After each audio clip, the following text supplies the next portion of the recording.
Alors, bonjour. Voici donc la troisième partie de ce TP d'outils logiciels. Il s'agit de la correction de l'exercice 2 des annales de DS. Première question. Donc, on vous demande de calculer la transformée de Laplace de 3t cosinus 3t moins sinus 3t. Alors, la propriété de linéarité de la transformée de Laplace fait que nous obtenons 3 fois Laplace de t cos 3t moins Laplace de sinus 3t qui fait, comme vous le savez bien, en regardant le tableau page 8, 3 sur p carré plus 9. Occupons-nous maintenant de la transformée de Laplace de t fois cos 3t. Pour cela, dans le tableau côté propriété, vous avez la formule suivante. Transformée de Laplace de t fois f de t égale à moins grand F' de p, où grand F de P, c'est la transformée de Laplace de f de t. Donc ici, notre f de t, eh bien, ce n'est autre que cosinus 3t. Donc, on calcule grand F de P, qui est, d'après le tableau, P sur P carré plus 9. Il ne reste plus qu'à dériver grand F. On obtient donc U'V moins UV' sur V carré. Et on simplifie en développant p carré plus 9 moins 2p carré, ça fait moins p carré plus 9, le tout sur p carré plus 9 au carré. Donc, la transformée de Laplace de t cos 3t, eh bien, on n'a plus qu'à appliquer la formule, c'est l'opposé de la dérivée de grand F que nous venons de calculer. Donc, on distribue le moins, et ça fait donc p carré moins 9 sur p carré plus 9, le tout au carré.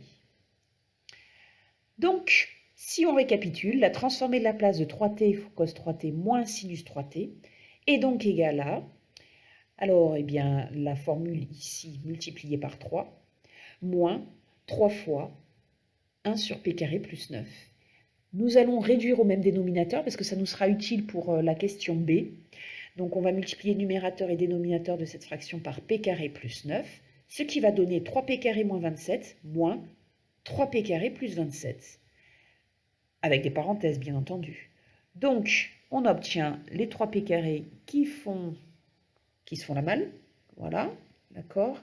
Et moins 27, moins 54. Donc, nous obtenons bien le résultat qui était annoncé dans l'énoncé. Alors maintenant, nous allons résoudre l'équation différentielle qui est ici.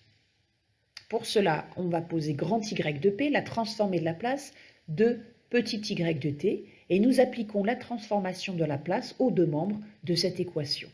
Ça donne donc, d'après la formule qui se trouve dans le tableau des propriétés à la page 8, transformer Laplace de petit y seconde qui est p carré grand y de p moins p fois petit y de 0 moins petit y prime de 0 plus 9 fois grand y de p égale à la transformée de Laplace de sinus 3x, c'est-à-dire 3 sur p carré plus 9.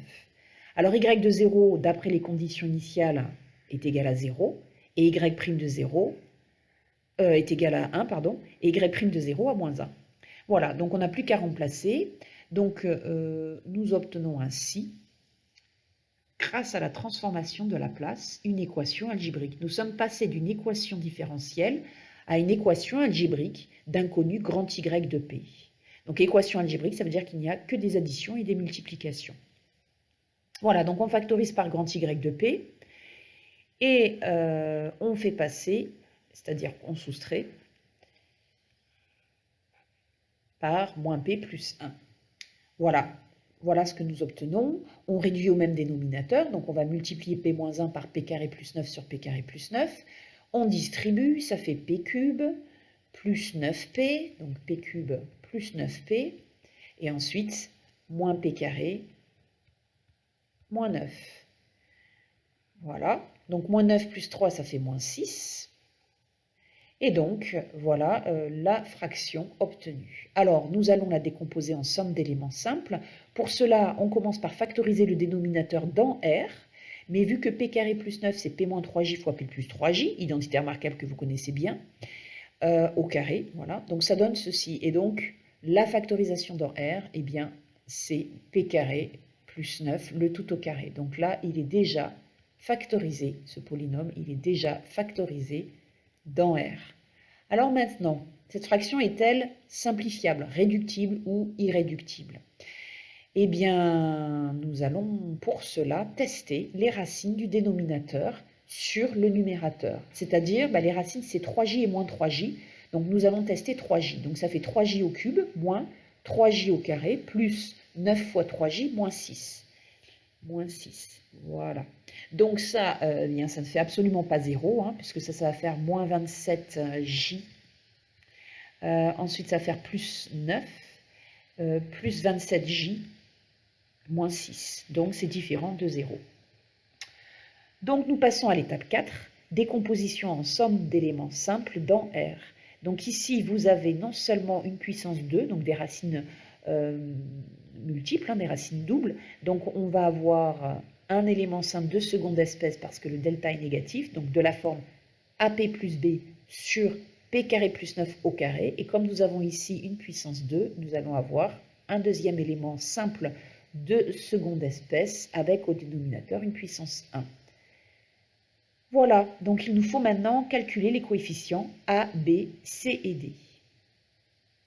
Alors, pour calculer A et B, donc nous allons multiplier la fraction grand F de P par P carré plus 9, le tout au carré, et nous allons remplacer P par ce qui annule P carré plus 9 au carré, c'est-à-dire 3J ou moins 3J. Eh bien, on va choisir moins 3J.